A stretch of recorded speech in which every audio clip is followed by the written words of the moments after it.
সমাজ কল্যাণ এবং মহিলা ও শিশু বিষয়ক মন্ত্রী অধ্যাপক ডক্টর এ.জেড.এম জাহিদ হোসেন কুসুমকুলি স্কুলের শিক্ষার্থীদের মাঝে উপবৃত্তি প্রদান করেছেন। ঢাকা লেডিস ক্লাবের সমাজ কল্যাণ বিভাগ কর্তৃক পরিচালিত কুসুমকুলি স্কুলে আয়োজিত এক অনুষ্ঠানে এ উপবৃত্তি বিতরণ করা হয়। অনুষ্ঠানে প্রধান অতিথির বক্তব্যে মন্ত্রী বলেন, শিক্ষার প্রসার এবং শিশুদের উন্নয়নে সরকার বিভিন্ন ধরনের সহায়তা কার্যক্রম বাস্তবায়ন করছে। বিশেষ করে সুবিধা বঞ্চিত শিশুদের শিক্ষার সুযোগ নিশ্চিত করতে এ ধরনের উদ্যোগ গুরুত্বপূর্ণ ভূমিকা রাখছে। তিনি আরো বলেন, সমাজের প্রতিটি শিশুকে শিক্ষার মূলধারায় নিয়ে আসতে সরকার ও বেসরকারি উদ্যোগের সমন্বয় প্রয়োজন। অনুষ্ঠানে আরো উপস্থিত ছিলেন সংশ্লিষ্ট প্রতিষ্ঠানের কর্মকর্তারা, শিক্ষক, শিক্ষার্থী ও অভিভাবকরা।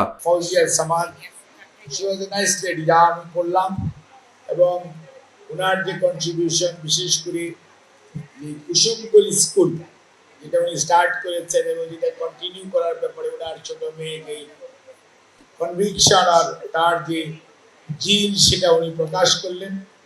I think she will continue. Hopefully, we pray, inshallah, she will be able to continue.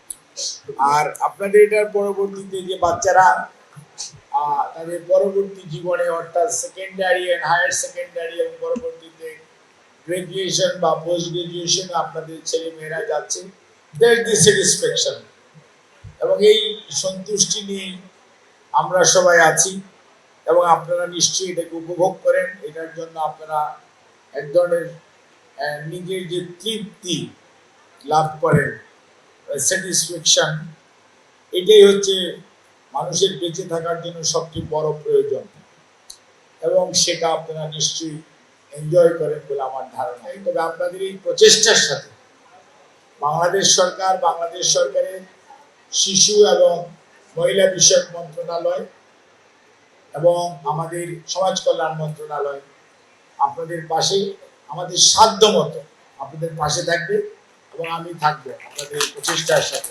অনুষ্ঠান শেষে শিক্ষার্থীদের হাতে উপবৃত্তির অর্থ তুলে দেওয়া হয়।